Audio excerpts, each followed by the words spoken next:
Hello and welcome to the Read to Know podcast, where the goal is to actually remember what you read so then you can better apply it to your life. On this podcast, we go through a book one chapter at a time, and then we actually practice remembering what we've read. So if you want to follow along, we're currently working our way through Bob Goff's book, Dream Big. I'm Zach Brown, and my friend Chris Yarber is joining me to help discuss and break down this book. Also, if you're on Apple Podcasts, it would be huge if you left a rating and review for us. It would help out a ton. If you're not on Apple Podcasts, no worries. Just send this to a friend who might be interested. Anyway, thanks again for listening and enjoy the conversation.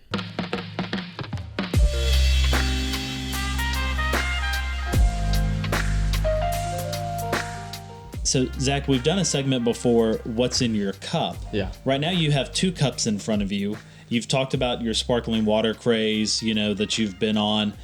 You have a citrus green tea flavor. Is that what it says? Yeah, citrus and green tea. It's not my favorite, but, we have it. It's the only one we have left. We have to restock here, so we're out of everything else. Uh-huh.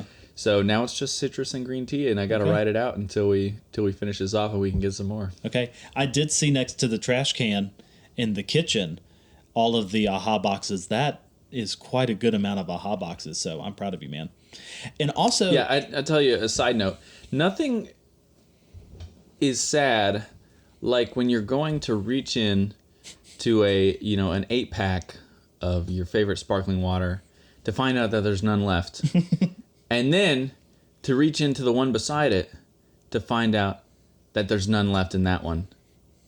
Then that to reach is really disappointing. Then to reach into the one beside that find out that there's none in that one too. You just got to take the box out when you're done. I know. We have a habit of not doing that.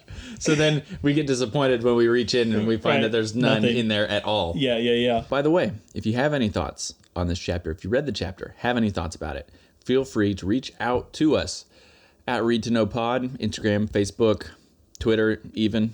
I don't get on Twitter much, but it's there. It's there. Maybe I'll check it and see it. Right. Reach out to us at Read to Know Pod or readtoknowpod@gmail.com. That's right. Let us know your thoughts on this chapter. If you read it and you have thoughts that you'd like to join in on the conversation with us, feel free. Yeah, because the beautiful thing about doing this podcast is it's you and I face to face having interaction with one another. But that's why we're on social media and on YouTube and want to see your comments and reviews and stuff like that, is because we want to build a community outside of ourselves and really get to hear what you all think. So that's really important to us.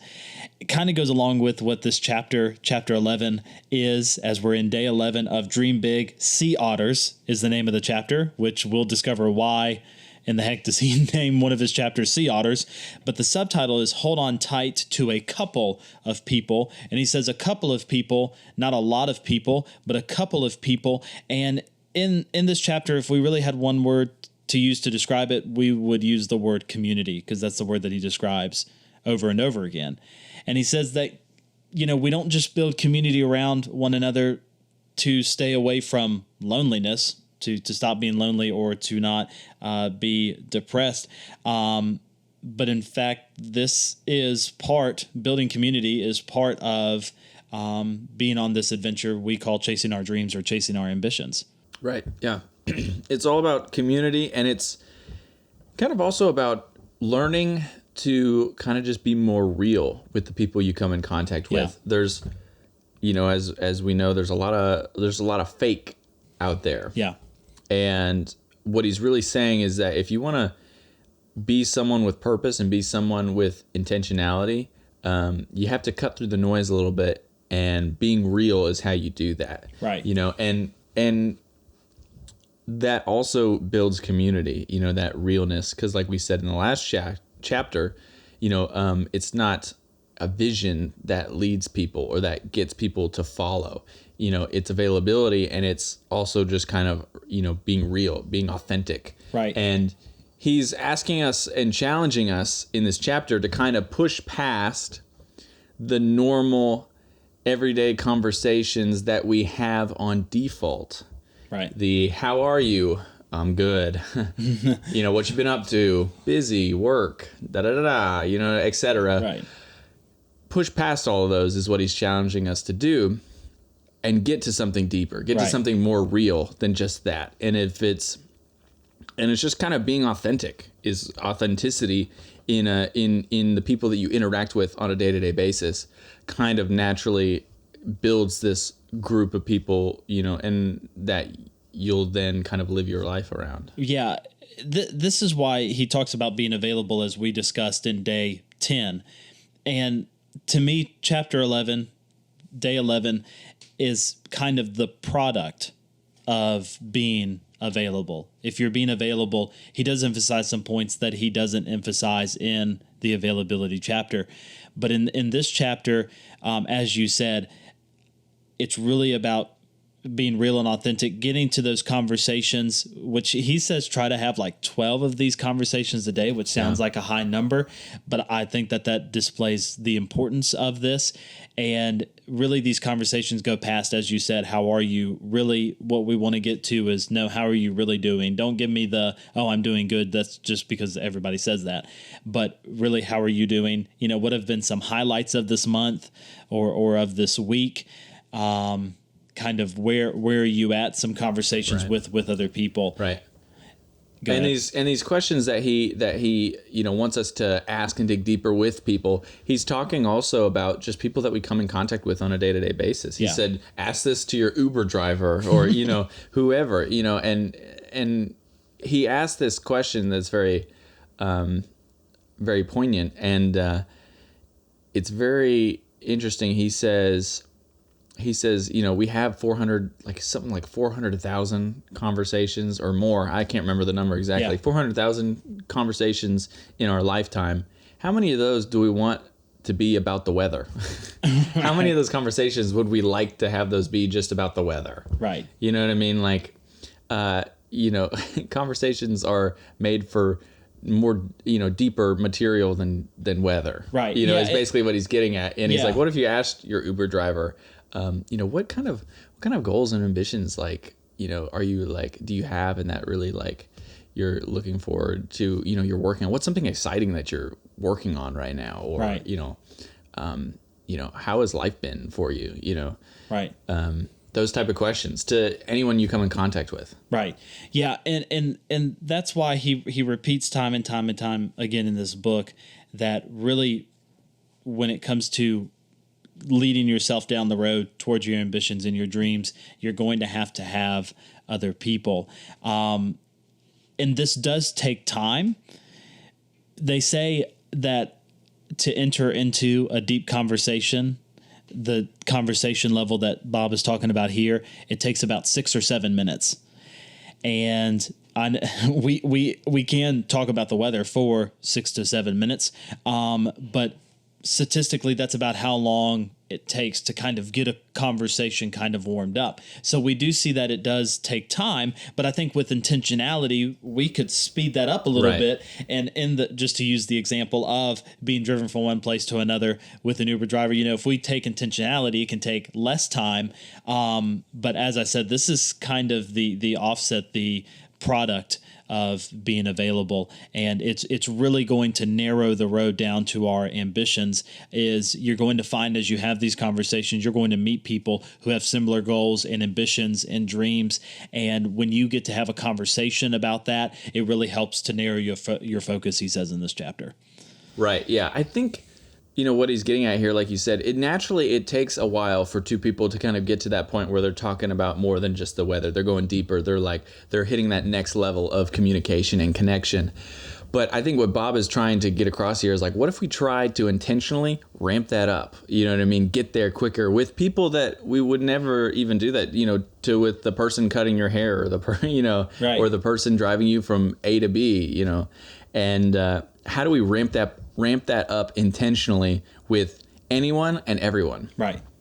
And looking for those opportunities kind of can create some magical moments in a sense. Yes. Yeah. And just to give everyone a picture of what this kind of looks like, the reason why he names this chapter Sea Otters is because sea otters are known for holding each other's hand as they swim, kind of as if they're going on a date or something like that. And that's really what we're doing with people where we're intentional and get into these real conversations, is we're not keeping them at arm's length, but we're bringing them in close. We're holding hands. We're working together. And again, that's what's going to... And the benefit is there for other people, right, but it's also there for you as well, that you stay grounded and you're not kind of in your own bubble. Right. You know what I mean? It helps you stay grounded with other people and keeps you, I think, kind of keeps you sane a little bit and kind of help keep you on the right track. Right. You know what I mean? Because I think if we distance ourselves too much and we do not have those kind of like real and more deep connections with other people on a frequent level, we can kind of just become like a self-isolating bubble of our thoughts and ideas, and not being able to kind of share that with people and have a connection like that with other people. I think that goes a long way for our, I think, longevity in like being focused and moving towards our goals. That's right. He also makes the point here. He talks about that being real and maybe not coming across with our best foot forward, and kind of, in a sense, as he talks about maybe revealing some of our weaknesses and what we're not good at, and not, as he talks about, because he got malaria in Africa one time. By not taking a pill that is like super cheap. He's like, I just opted out of it. People die from it. He had like a 1/3 chance of living. He's just like, whatever. Yeah. And as a repercussion of that, now he says I think his right hand is solid as a rock. He's fine, but his left hand, it shakes a lot. Mm-hmm. It's real shaky. And so, sometimes, kind of subconsciously, he tries to, he'll maybe shove his hand in his pocket or whatever, just so that people don't see his left hand because it feels weak, or, it comes across, maybe he's nervous, or maybe he's just a frail old guy, right. And he's like, no, there's actually a hidden positive to revealing our weaknesses and kind of coming across with, as he calls it, a weak hand. Right. And there is, a positive to that, and it's kind of this just overarching sense of real and authenticity. Like, and again, like we said before, it's something that's so counterculture to today's society. Everyone's putting their best foot forward. They're a pro, they're a professional, they're good, they're strong, they're smart. You know what I mean? And doing what's opposite like that, it kind of stands out in a crowded room. Yeah. Because it's so unnatural to how things work, and how most people operate. Yeah. And it shows that you're not afraid to be real, and you're not afraid to get past the unimportant, the small talk, and just get straight down to the real stuff. Right. Yeah. What that's going to do is that's really going to bring and invite other people in, because it's going to show courage as you do that. It's going to show courage that they necessarily did not have to take that same action that you're taking, to be so open, to show that weak hand in a sense, as he described in the illustration. And so really that's going to create a space for what he's talking about here in chapter 11 to happen. Exactly. So, yeah. I'm ready to get into the book, though, if you are. Yeah, let's do it. Let's pull out the book and let's take a look at some of our favorite quotes and sections from this chapter. Yes. He starts off this chapter on this first page saying that cultivating a community isn't just a way to avoid loneliness. If we're creating a community just to create loneliness, I think in that way we're creating community for ourselves, not the other way around. And then he says it's a method we use to interpret our own lives. If we have a solid community, grow it, let other people join in. So this is not an exclusive thing. This is not just for the high and the mighty, so to speak. But this kind of community building is one that we're supposed to let other people in. I think when we let other people in, it creates more opportunities and helps us narrow down our ambition, as he says in this chapter. Right. Yeah. And And kind of the next big section of this chapter, he talks about this story where, I won't go into all the details, but he's at a conference and people are asking anonymous questions and then they're voting on it and for popularity to talk about those questions. Well, the one that ended up being the least popular was one, a guy who said, I'm gay, I feel lonely, and I don't feel like I'm, accepted or he said, I just don't know what to do. And he decided, even though that was the least popular question to talk about, he then flipped it and he went and talked about that one question. And then that guy who said that, he came up to him at the end and he said that he felt like he was losing a popularity contest, but he also felt like he was losing at any chance at community and belonging when that question kept getting voted down. He questioned the value of being alive as he watched his question get voted down. Then a community filled with love and compassion and Jesus arrived, because when Bob Goff started talking about that, even though those people probably would not agree with, some of the things that he's doing, the lifestyle that he's living, they were still able to approach that question with love and acceptance, and really loving the way Jesus would. Right. And I think that's key, because he says here earlier, he said, this is Bob, he said, I see myself as a follower of Jesus, not a lawyer for him. And I find that idea very interesting, because he's not, again, when we talk about getting real with others, he's not saying call them out on their crap. You know what I mean? Like, that's not what he's talking about here, and that's not what he did in this situation. So what's interesting, it's kind of similar, again, I think about, he didn't mention it, but I think about the story of Zacchaeus, and probably countless other stories really in Jesus' interactions with people. But he went over to Zacchaeus' house, sat down with him, had a meal. He never once in the conversation said, Zacchaeus, you need to get rid of, you need to give back all the money that you stole or that you conned people out of, and you need to give it to the poor, give it back, to repay everyone, repay them 7 times. Right. Jesus did not tell him to do anything like that. Zacchaeus came to that own conclusion because of the relationship he had with Jesus. Right, because Jesus was real and was willing to sit down and talk with him and have a real connection with him. Right. That he came to that conclusion all on his own, and he didn't have to get scolded or called out. You know what I mean? Right. But he came to that conclusion on his own. And I think that's a huge takeaway from this chapter, is that how many times, especially Christians, I mean, I think we're probably all guilty of this at some point, maybe more often than we'd like to admit, that we're so quick to call people out when we really should just accept and really just try to have a meaningful connection with anyone and everyone. Right. And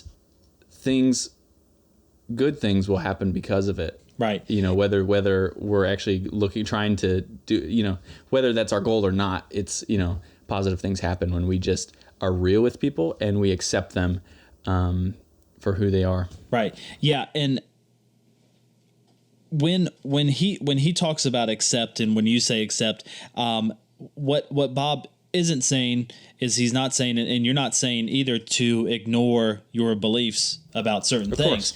And he says that, and after that story that you mentioned with the man, he gives us some practical application, because he says, know your beliefs, understand them. So whether you're a Christian or not, do this and it will make the world a better place. That know your beliefs, understand them, devote yourself to them. And so he says those 3. Then he says, take all of that and make it your ambition to be part of a loving community, and you will live well. Take all of that. All of that is important, to keep your beliefs, to understand them, devote yourselves to them. But then the other part of that equation is be involved in a loving community. Right. And just because people disagree with you or you disagree with other people doesn't mean that you should, stop working in that community or stop loving those people. Right. That it's all going to be there. There's going to be disagreements, but then there's also there also at the same time can still be just as much acceptance in that situation. Right. Yeah. We are able and capable to look at people in the face and say, I do not agree with you. That's a good thing though. I still love you, and we can still have a relationship and be real and have conversations and communicate with one another, because we don't have to agree to be best friends, as our world often tries to tell us that we have to be. And in fact, he says, as you pursue your ambitions, Bob says, you're going to need some hands to hold and some friends to love, and you're not going to have any hands to hold if you're constantly luring people away. Right. So that's important. But he says, as you pursue ambitions, you're going to need that. Right. Yeah. And to, kind of bounce off that point, he's talking about, the sea otters, and that you need people, you need hands to hold and some friends to love you who don't drift, so you don't drift off into open waters. And if we want to build an authentic community, we've got to do a better job at getting to know each other. Right. So yeah, and it's also not just, accepting the people that we don't know that well, but then it's also digging deeper into the people that we do know and maybe mostly agree with as Right. well, digging deeper into, all those different kinds of relationships. Right. He says this on the next page, and I love this.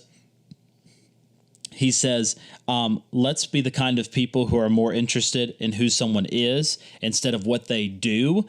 And that's where we'll really get it. That's when, if you're trying to build community with someone and you're trying to really to learn about them and to invest in them, if they find that you're more interested in who they are, not in what they do, then that's when real community will grow. Because before that quote, he says, keep this in mind. If you take away what you're known for, whatever is left is who you are. Yep. And so our world loves to focus on what you're known for, what you do, everything that you produce, instead of those qualities that you cannot show, with the making of your hand. Yep.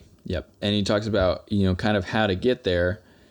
And he says this is something that you can say to the Uber driver, or you can say to your friend that you've known for years. But if you ask, a stranger in this case, but anyone, if you ask a stranger or anyone a considerate, authentic, and engaging question and are willing to match or exceed the vulnerability you're pursuing, you will be absolutely amazed at the depth and richness you'll discover just below the surface of their life. Right. And those kind of questions is what he wants us to ask more of. And that's Right. how you'll make actual real connections with people. Right. Real connections. Right. Are getting to those questions. Right. And getting to that place of vulnerability and openness that you won't get from asking someone about the weather. Right. And then in the next section, he talks about how kind of some of these small interactions, these real connections that we have, how small things can really be big things. And that's when he gets into the story of him going to Africa and getting malaria, as you spoke of earlier. So we won't repeat that story. But he says at the end of that story, he says that I could have avoided all this with a nickel pill and half a glass of water. And he says you can avoid some of the stuff that's distracting you from your ambitions just as simply that small things become big things.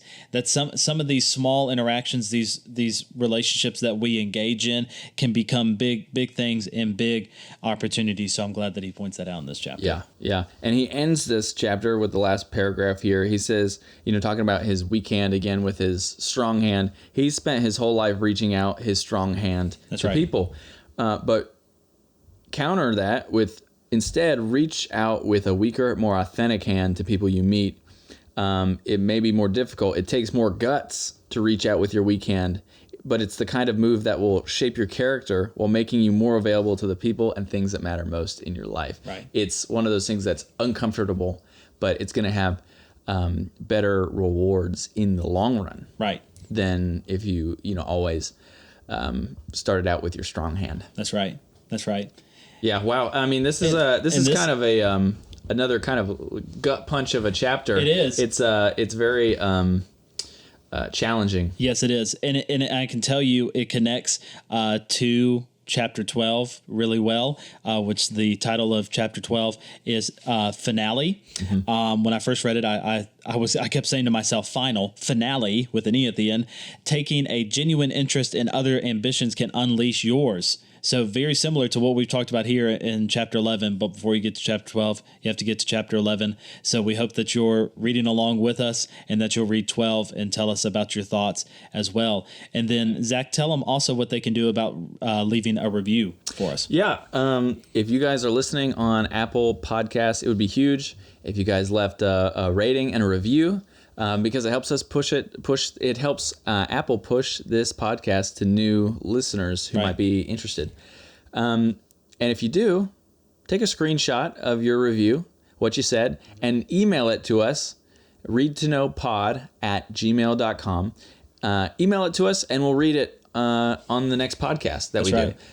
And whether it's a good review, bad review, doesn't matter. We'll read them all. So email us, and we'll read it. That's right. Yeah. So we would love for you to do that. Thank you for taking the time and listening to this podcast. I love this day by day. We're moving through this book pretty quickly. We're about to be on day 12, and we only have a total of 29. So it's been good so far. Yep. Chapter 12 tomorrow, finale. Thanks, guys, for listening. We'll see you tomorrow.